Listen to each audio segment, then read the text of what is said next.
بسم اللہ الرحمن الرحیم، السلام علیکم ورحمۃ اللہ وبرکاتہ۔ سامعین محترم، جیسا کہ آپ جانتے ہیں کہ کچھ دن قبل ہم نے امہات المؤمنین رضی اللہ تعالی عنہ کی حیات مبارکہ پر ایک ایمان افروز سیریز کا آغاز کیا تھا کہ جس میں ہم نے ان عظیم خواتین اسلام کے روشن کردار، ان کے تقوی، ان کے صبر اور قربانی اور سیرت کے قابل تقلید پہلوؤں پر روشنی ڈالی تھی۔ اس سلسلے میں اب تک ہم 3 جلیل القدر امہات المؤمنین کی سیرت بیان کر چکے ہیں کہ جن کے تذکرے نے ہمارے دلوں کو منور کیا اور ہمیں نبی اکرم صلی اللہ علیہ وآلہ وسلم کے گھرانے کی روحانی فضاؤں سے روشناس کرایا۔ اور آج ہم اس ہستی کا ذکر خیر کرنے جا رہے ہیں جو علم، عبادت اور صبر کا پیکر تھی، رسول اکرم صلی اللہ علیہ وآلہ وسلم کی زوجہ محترمہ ام المؤمنین حضرت حفصہ رضی اللہ تعالی عنہ۔ آئیے ان کے حیات مبارکہ کے انمول پہلوؤں کو جانتے ہیں تاکہ ہم ان کے نقش قدم پر چل کر اپنی زندگی کو نکھار سکیں اور دین اسلام کو بہتر انداز میں سمجھ سکیں۔ ام المؤمنین حضرت حفصہ رضی اللہ تعالی عنہ بنت عمر فاروق رضی اللہ تعالی عنہ۔ یہ سڑک صاف اور طویل تھی کہ جس کے خاتمے پر حد نظر تک پھیلا ہوا سبزہ زار تھا، جس کا ہر درخت چاند کی روشنی میں نہایا ہوا اور گوشہ گوشہ روشن تھا۔ یہ کیسی روشنی تھی، یہاں کیسا سکون تھا۔ وہ حیرت سے دیکھتے ہوئے چلی جا رہی تھی، شوہر کے قدم سے قدم ملائے آگے بڑھ رہی تھی۔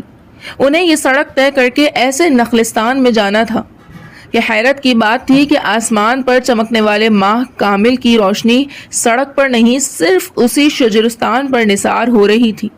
وہ کتنی سرعت سے اس طرف بڑھ رہی تھی انہیں خود علم نہ تھا۔ ہاں، احساس تھا تو صرف اتنا کہ اب درمیانی فاصلہ تمام ہونے والا تھا اور پھر چند قدم بعد ہی فاصلہ پورا ہو گیا۔ سڑک تمام ہو گئی۔ انہوں نے پلٹ کر دیکھا، جدھر جدھر سے وہ گزر کر آئی تھیں وہاں راستہ بالکل صاف اور سڑک دور تک چمک رہی تھی۔ پھر انہوں نے شوہر کی جانب دیکھا، اس سبزہ زار کی طرف قدم بڑھائے اور بولی، آئیے۔ نہیں، میرا سفر تمام ہو چکا، مجھے یہاں ٹھہر جانا ہے، آگے آپ جائیے۔ یہ شوہر کا جواب تھا۔ اس کے ساتھ ہی ان کی آنکھ کھل گئی۔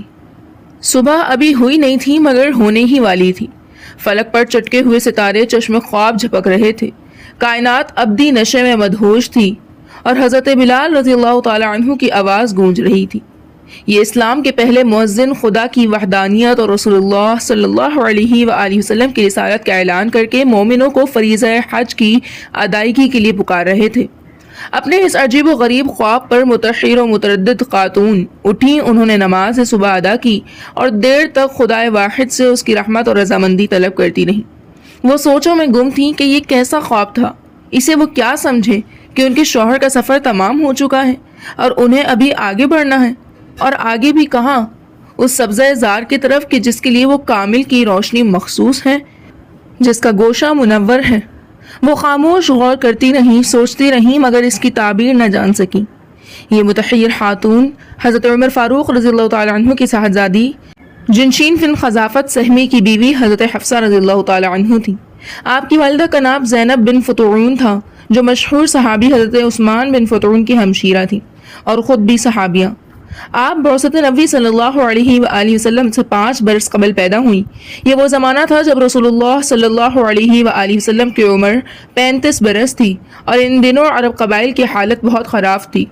مسافر لوٹے جاتے، غریبوں پر ظلم ڈھائے جاتے کہ جس کے سبب ہر طرف بدامنی کا دور دورہ تھا، اور کسی کو وہم و گمان بھی نہ تھا کہ یہ 35 سالہ شریف جوان قیام و امن و نگرانی حقوق کی انجمن قائم کرے گا اور صرف 5 برس کے بعد رحمت عالم بن کر کھڑے ہوں گے۔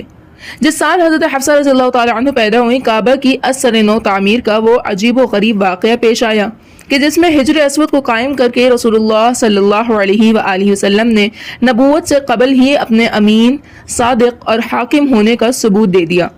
یہ وہ زمانہ تھا جب عرب میں بہت کم گھرانوں میں پڑھنا لکھنا سکھایا جاتا تھا، مگر تاریخ سے ثابت ہوتا ہے کہ حضرت عمر رضی اللہ تعالی عنہ کا گھرانہ زمانہ جاہلیت میں بھی وہ گھر تھا جہاں پڑھنا اور لکھنا لازمی سمجھا جاتا تھا۔ لہٰذا حضرت حفصہ رضی اللہ تعالی عنہ اس فن سے بخوبی واقف تھیں۔ تعلیم نسواں کا شوق اس گھر میں عام تھا۔ حضرت عمر بن خطاب رضی اللہ تعالی عنہ کی بہن فاطمہ اور دختر حفصہ رضی اللہ تعالی عنہ دونوں لکھنا پڑھنا جانتی تھیں۔ نبوت کے چھٹے برس جب حضرت عمر فاروق رضی اللہ تعالیٰ عنہ مسلمان ہوئے، جبھی حضرت حفصہ رضی اللہ تعالیٰ عنہ اور ان کے شوہر بھی خدا کے رسول صلی اللہ علیہ وآلہ وسلم پر ایمان لے آئے تھے۔ اس زمانے میں مسلمان ہونا جان پر کھیل جانے کے مترادف تھا۔ جو بھی یہ دین اختیار کرتا، کفار اسے برگشتہ کرنے کے لیے طرح طرح سے اذیتیں دیتے، لہٰذا ان کے گھرانے نے بھی ہر قسم کی سختیاں برداشت کیں، اور جب مومنوں کو ہجرت کا حکم ملا تو یہ لوگ مدینہ آ گئے، جہاں جنگ بدر پیش آئی۔ حضرت حفصہ رضی اللہ تعالیٰ عنہ کے شوہر جنشین بن خزافتہ سہمی اس میں شریک تھے۔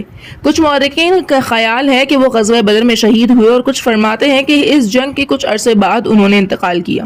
بہرحال ہجرت کے دوسرے سال حضرت حفصہ رضی اللہ تعالیٰ عنہ بیوہ ہو گئی۔ اس وقت ان کی عمر صرف 20 سال تھی۔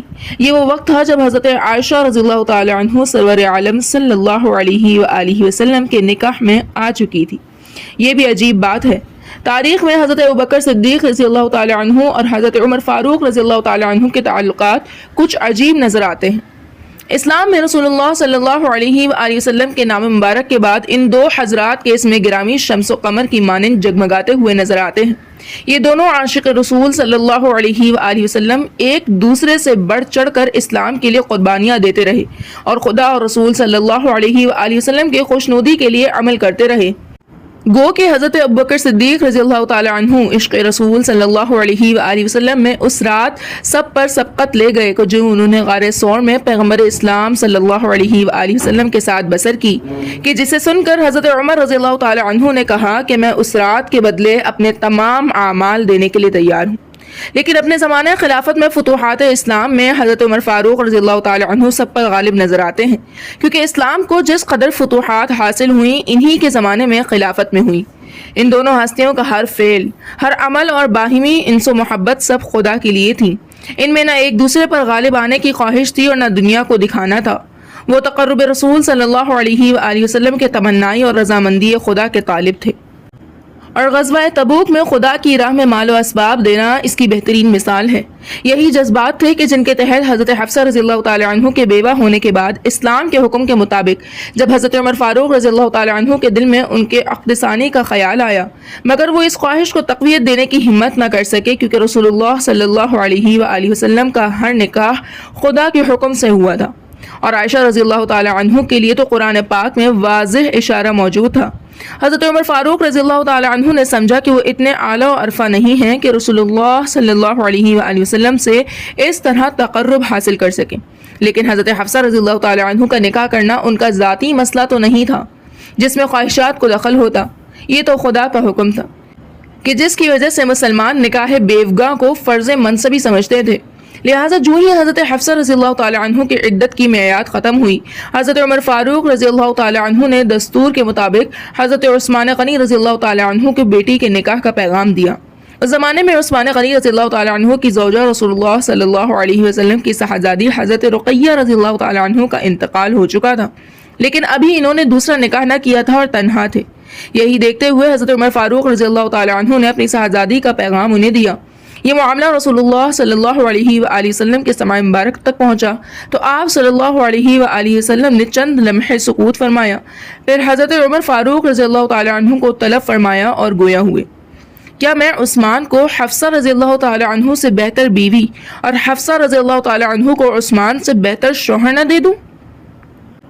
یہ سن کر حضرت عمر فاروق رضی اللہ تعالیٰ عنہ نے تعجب سے دیکھا۔ حضور اکرم صلی اللہ علیہ وآلہ وسلم کا فرمان ایسا تھا کہ جیسے ہر فرد بآسانی سمجھ سکتا تھا، اور حقوق ہجرت و خدمات بدری کے نتیجے میں حضرت حفصہ رضی اللہ تعالیٰ عنہ اس اعزاز کی مستحق تھیں۔ لہٰذا اسی زمانے میں حضور اکرم صلی اللہ علیہ وآلہ وسلم نے حضرت حفصہ رضی اللہ تعالیٰ عنہ کو ام المؤمنین ہونے کا شرف بخشا، اور حضرت عثمان غنی رضی اللہ تعالیٰ عنہ کے نکاح میں اپنی دوسری صاحبزادی ام کلثوم کو دیا، جس کے بعد آپ صلی اللہ علیہ وسلم کے فرمان کی وضاحت ہو گئی۔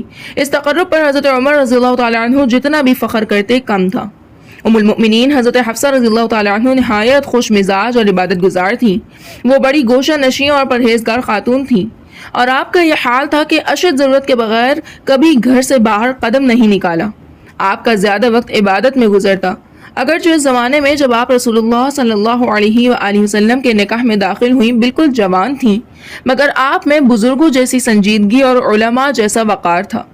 آپ کا زیادہ وقت تلاوت کلام پاک میں صرف ہوتا، آپ اس کی باریکیوں کو سمجھتی، ان پر غور فرماتی، اور چونکہ سمجھ میں نہ آتا اس پر رسول اللہ صلی اللہ علیہ وسلم سے وضاحت طلب کرتی تھی۔ تاریخ سے ثابت ہوتا ہے کہ خلیفہ اول حضرت ابوبکر صدیق رضی اللہ تعالی عنہ نے اپنے زمانے میں قرآن پاک کا جو پہلا نسخہ جمع کیا وہ ام المؤمنین حضرت حفصہ رضی اللہ تعالی عنہ کی امانت تھی۔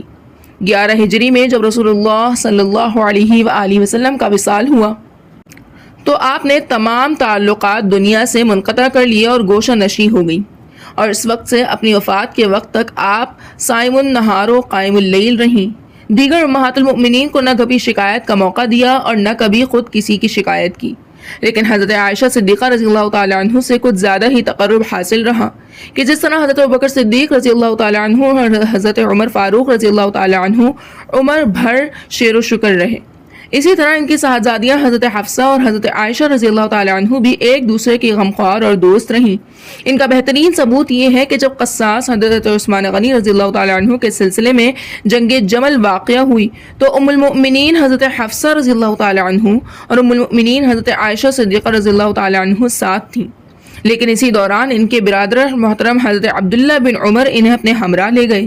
ان کے انتقال کے بارے میں مختلف روایات نظر آتی ہیں۔ بعض مورخین لکھتے ہیں کہ انہوں نے 59 یعنی 59 برس کی عمر میں جمادی الاول 41 ہجری میں وفات پائی، اور بعض مورخین لکھتے ہیں کہ شعبان 45 ہجری میں انتقال کیا۔ بہرحال مدینہ طیبہ کے گورنر مروان بن حکم نے نماز جنازہ پڑھائی۔ آپ سے 60 حدیثیں مروی ہیں۔ جی سامعین، یہ تھی ام المؤمنین حضرت حفصہ رضی اللہ تعالی عنہ کی حیات طیبہ کی ایک جھلک کہ جن کی زندگی علم، عبادت، تقوی اور صبر کا ایسا درخشندہ نمونہ ہے جو رہتی دنیا تک خواتین اسلام کے لیے مشعل راہ رہے گا۔ ہمیں چاہیے کہ ہم ان عظیم ہستیوں کی سیرت سے سبق حاصل کریں اور اپنی عملی زندگی میں ان کے کردار کو اپنا کر اپنے رب کو راضی کرنے کی کوشش کریں، اور انشاءاللہ ہماری اس سلسلے کی اگلی ویڈیوز میں ہم بات کریں گے رسول اکرم صلی اللہ علیہ وآلہ وسلم کی ایک اور جلیل قدر زوجہ محترمہ ام المؤمنین حضرت ام حبیبہ رضی اللہ تعالی عنہ کی سیرت کے بارے میں، اور رفتہ رفتہ ہم دیگر تمام ازواج مطہرات رضی اللہ تعالی عنہم کی سیرت کو بھی اسی انداز میں آپ تک پہنچاتے رہیں گے۔ آخر میں ہم دعا کرتے ہیں کہ اللہ تعالی ہمیں امہات المؤمنین کی محبت، احترام اور ان کے نقش قدم پر چلنے کی توفیق عطا فرمائے، آمین یا رب العالمین۔ امید ہے کہ آپ کو یہ ویڈیو پسند آئی ہوگی، لہٰذا اس ویڈیو کو لائک کریں اور اسے دوسروں تک ضرور شیئر کریں تاکہ وہ بھی اس سے استفادہ حاصل کر سکیں۔ چینل کو سبسکرائب کرنے نہ بھولیں اور بیل آئیکن کے بٹن کو آن کر کے آل کر لیں تاکہ نئی آنے والی ہر ویڈیو کا نوٹیفیکیشن سب سے پہلے آپ تک پہنچ سکے۔ شکریہ۔